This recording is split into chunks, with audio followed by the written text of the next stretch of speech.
This is the Internet Use Violations Threats Over the World Wide Web case study for EDL 850 School Law, spring of 2013.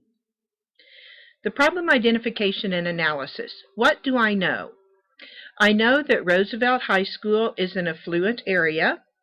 Parents are professionals such as doctors, lawyers, or partners in investment firms, and because of this, the students have the latest fashion to wear and the newest technology available to them.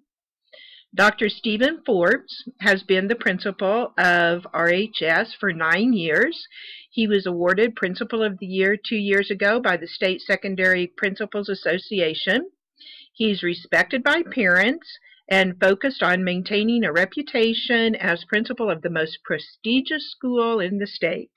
He works diligently to recommend only the most highly qualified teacher applicants for available positions. I also know that this is Ms. Walker's second year of teaching at RHS. She teaches specialized science courses, zoology, botany, and genetics. She's a little older than most beginning teachers because she did some postgraduate studies and got her master's degree.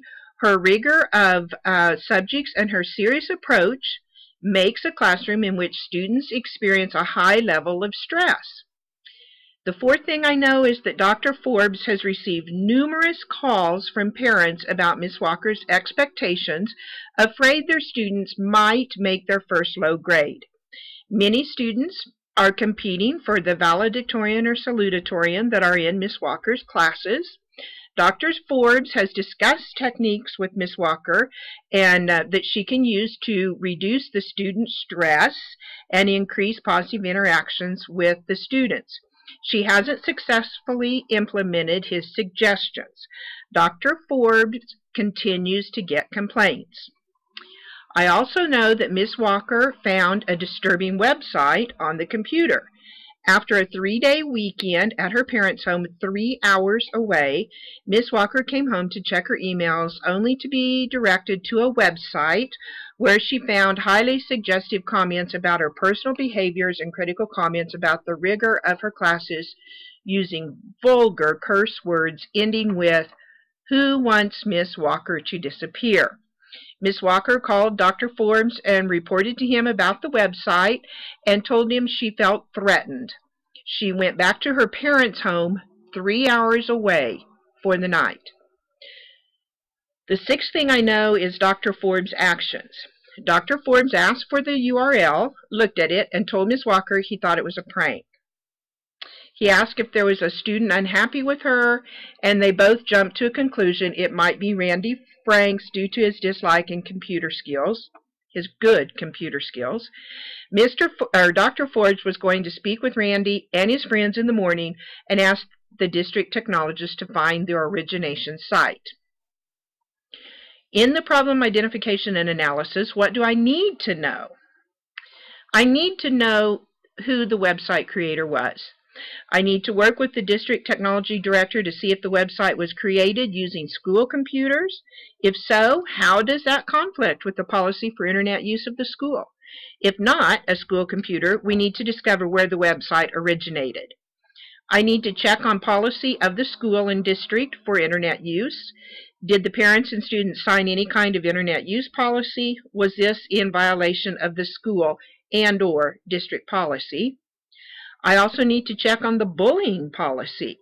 Does the school have a policy for students bullying the teacher? If so, what is the procedure to follow for disciplinary actions after discovering who did this? If not, there needs to be one in place. I need to know what kind of support there is for Ms. Walker. What were the complaints from parents and how were they addressed? Does Ms. Walker have a mentor in place? Did Ms. Walker try it all to take the suggestions of Dr. Forbes on classroom behaviors? Why did Dr. Forbes think this was just a prank? I need to identify the problem. A website was made with threatening and suggestive materials about Ms. Walker. Ms. Walker has had difficulty with the parents and students complaining about the rigor of her class. Mr. Forbes, Dr. Forbes actually, seems to be sidetracked by his great personal standing in the school and the school's reputation. How do we resolve the problem and ensure Ms. Walker and the student's safety and with equity and fairness to all involved? The proposed plan of action with appropriate strategies for implementation are as follows. First of all, my plans of action. My first plan would be to go to the superintendent to inform him or her of the situation and discuss the district policies on internet use and bullying.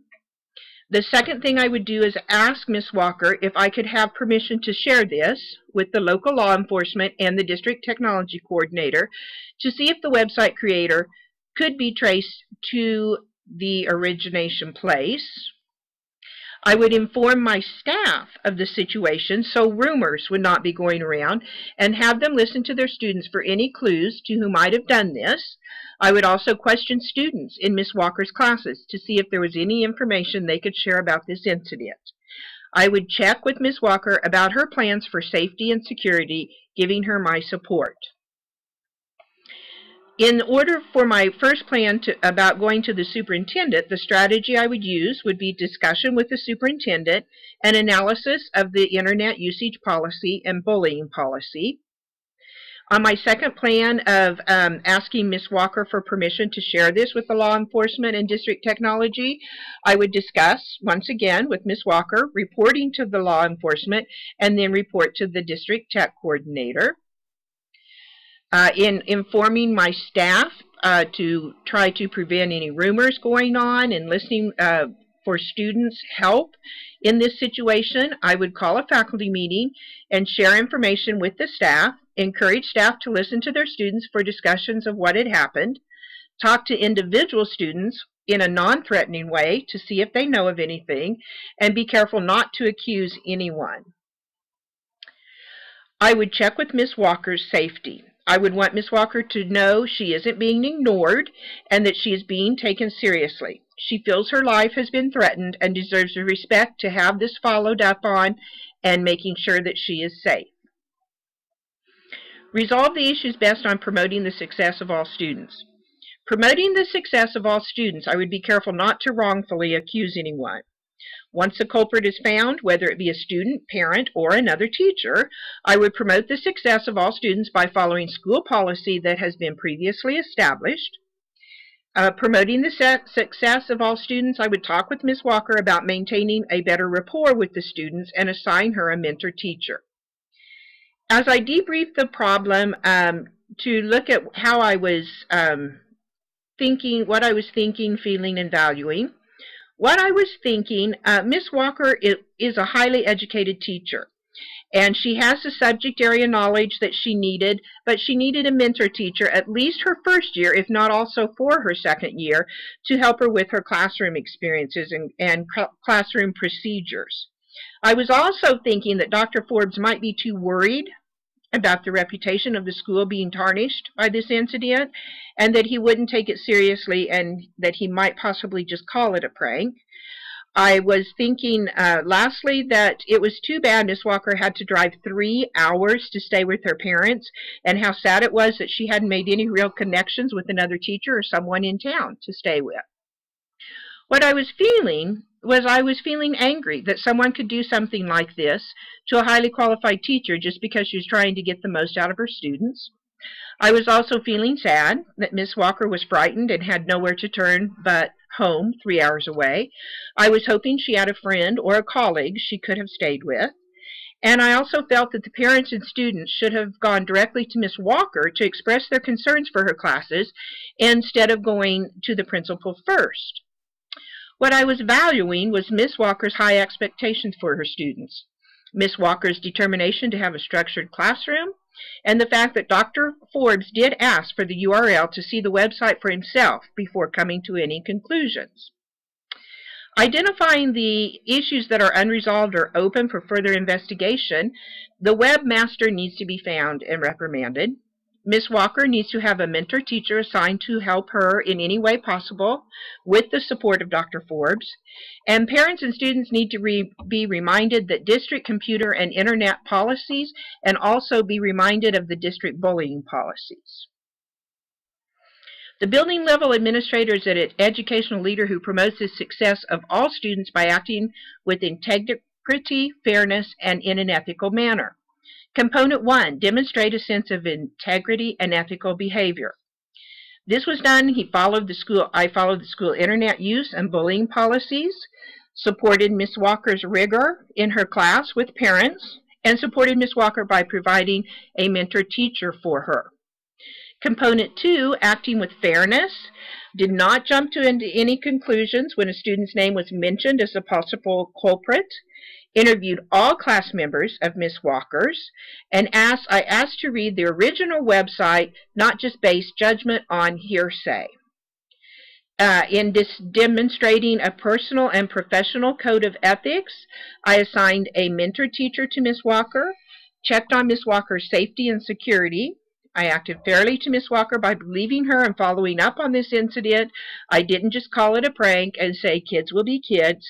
And I kept rumors under control by visiting with the staff and students. Thank you.